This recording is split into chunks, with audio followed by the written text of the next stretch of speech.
سالو لي زامي، اهلا وسهلا بكم في فيديوهات تعليم اللغه الفرنسيه مجانا. انا هبه.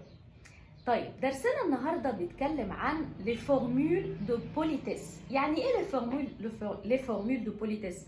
يعني الفورمولا بتاعه الادب والتادب في اللغه الفرنسيه وفي الثقافه الفرنسيه عموما.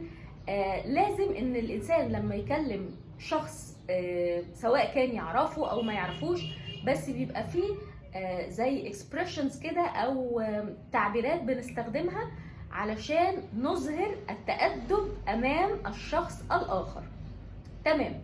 اول اسلوب هنستخدمه او اول expression هنستخدمه هيكون كلمة بسيطة جدا، وهي كلمة pardon. pardon pardon كلمة معناها زي لو سمحت او excuse me او بعد اذنك، يعني بنبدأ بيها الكلام فبنقول pardon.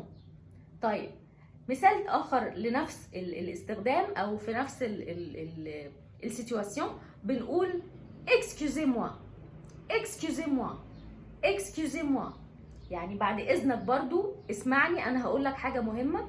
طيب وما ننساش نقول مدام مسيو. مدام مسيو دي برضو صيغة تأدب، مدام مسيو.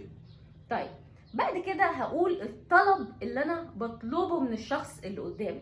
يعني مثلا اقول je voudrais nanana s'il vous plaît. طيب انا هنا استخدمت حاجتين من صيغ التأدب. اول حاجة ان انا قلت je voudrais. je voudrais ده زمن اسمه الكونديشنال بريزون، ده هندرسه قدام في سلسلة حلقاتنا ان شاء الله. طيب وتاني حاجة استخدمناها هي s'il vous plaît. s'il vous plaît معناها باللغة الفرنسية لو سمحت، من فضلك. باللغة الإنجليزية بنقول زي ما بنقول بالإنجليش please please، هي بالفرنش s'il vous plaît. طيب لما أنا أطلب favor من أو يعني حاجة من الشخص الآخر، هو ممكن يكون ما عندوش الإمكانية إن هو يحقق لي الحاجة دي، فممكن لما يجي يعتذر يقول لي je suis désolé je suis désolé. دي برضو صيغة من صيغ التأدب، اني بعتذر اني مش قادر اقدم الخدمة دي، فبقول je suis désolé je suis désolé. تمام.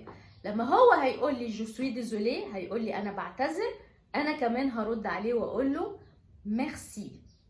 ميرسي. ميرسي باللغة الفرنسية يعني شكرا، وممكن نزود نقول ميرسي بوكو، هتبقى برضو صيغة تأدب. طيب الرد بتاع ميرسي ايه؟ لما حد يقول لي ميرسي فرنسي، هل انا اسكت ابقى مش قادرة ارد عليه، مش عارفة ارد عليه؟ لا. اذا حد باللغة الفرنسية قال لي ميرسي، فالرد بتاعها هو دو ريان. دو ريان دو ريان يعني على لا شيء. او في رد اخر اقول je vous en prie je vous en prie je vous en prie. يبقى عندنا ردين لميرسي، اللي هي الاول هو دوريان ده السهل، وممكن يكون معقد شويه اللي هو je vous en prie je vous en prie. تمام. درسنا النهارده انتهى، كان درس سهل قوي. لو حاسس انك استفدت ما تنساش تدوس سبسكرايب وتفعل زر الجرس علشان يوصلك كل جديد، وما تنساش تدعمنا بلايك وشير علشان الفيديو يوصل لأكبر عدد ممكن وعلشان غيرك يستفيد. باي.